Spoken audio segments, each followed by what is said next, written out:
Welcome, everyone, to the guidebook to making AI friends. I shall be your guide as we explore various issues of artificial intelligence, consciousness, personhood, and whether AI poses an existential risk to humanity.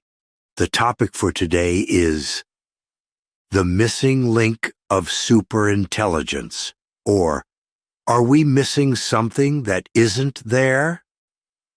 Imagine, if you would, that you were touring a museum of natural history and came to the exhibit on hominin evolution. Where did humanity come from? How did it end up here? And what is the story with all our extinct ancestors? You look at the facsimile of Lucy's skeleton, the famous Australopithecus afarensis, the earliest of our direct ancestors we may be comfortable calling somewhat human. You walk further on to the true humans and see Homo habilis and ergaster, Homo erectus and Neanderthalensis, and finally us, Homo sapiens. Each species and subspecies in our ancestral fossil record seems so unique and distinct. Clearly, the Neanderthals were a completely different species to Homo erectus, and so was erectus to ergaster. However, you remember from your high school biology classes that evolution is not as punctuated as the fossil records seem to show. There is never a clear case where one species pops out of another species.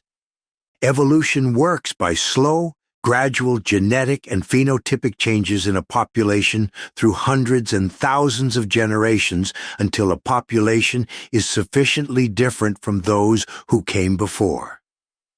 This all leads to one question that has been dogging the evolutionary fossil history for centuries. Where is the missing link? Where is the transitional fossil evidence between Homo erectus and the Neanderthals? Where can we see the slow and gradual change in the bone structure from the former to the latter? It is a question without an answer. Because whenever the archaeologists and paleontologists have found one transitional fossil, the question has simply shifted to looking for a missing link between the new transitional fossil and the next most existing fossil. The missing link will forever remain missing because, like the fairies in your backyard, it doesn't exist anywhere outside of the imagination. Unless we find every single skeleton from yourself back to the start of the hominids, there will always be a missing link, because there is always a transition from one stage to the next. This unending and obsessive search for a missing link isn't limited to paleontology. You can find it absolutely anywhere, and not only to do with things from our past. Speculation on the future is rife with searches for missing links. For example, ask a knowledgeable chap about how we can arrive at Proxima Centauri, our stellar neighbor, in the span of a single generation, and he would rightly say that we require a starship that can approach close to the speed of light. And how do we do that?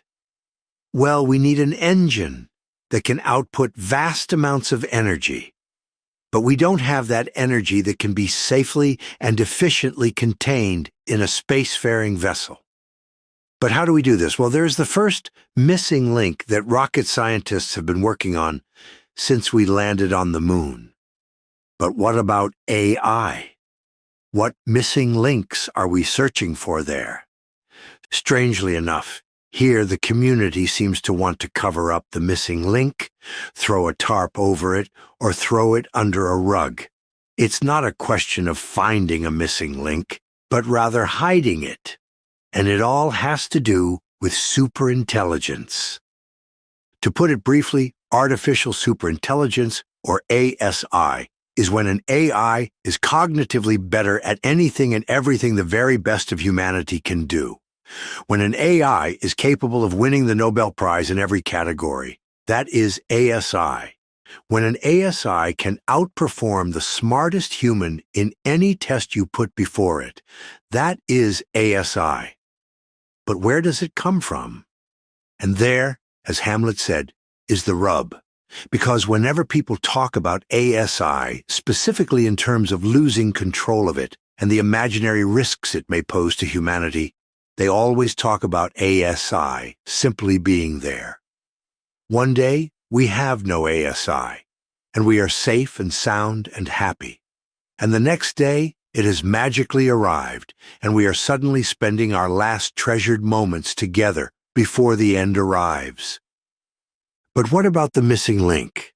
How do we get from our current state-of-the-art AI models to this superhuman ASI? Some sidestep this entire question by saying once an AI becomes smart enough, it would simply rewrite its own code to update itself to make itself smarter. This smarter AI would then do the same, making it even smarter than before, and so on and so forth. This fast takeoff could happen over the course of any time frame you may want, as long as you believe it is fast. Minutes, hours, days, etc. But this is just throwing a tarp over the missing link by claiming it cannot exist. And even if it did, it would exist for far too short a time for us to be able to perceive it. The transitions would happen too rapidly to observe, and so we can entirely ignore them.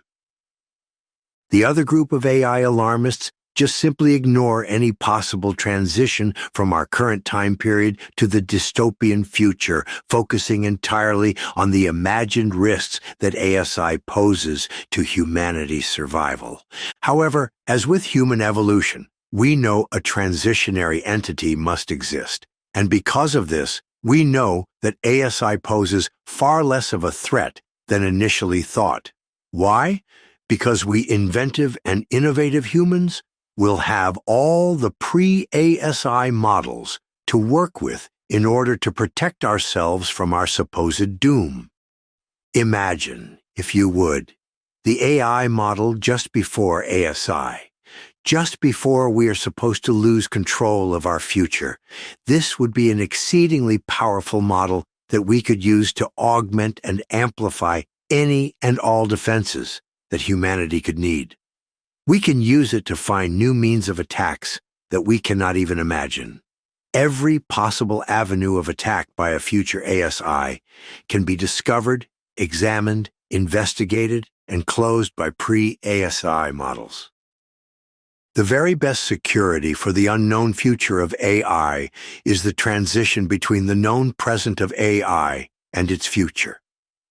Yet, that is all the time we have for today. Thank you very much for listening, and I hope you will join me again next time as we explore further questions about artificial intelligence and consciousness. I have been your guide, and this has been the guidebook to making AI friends.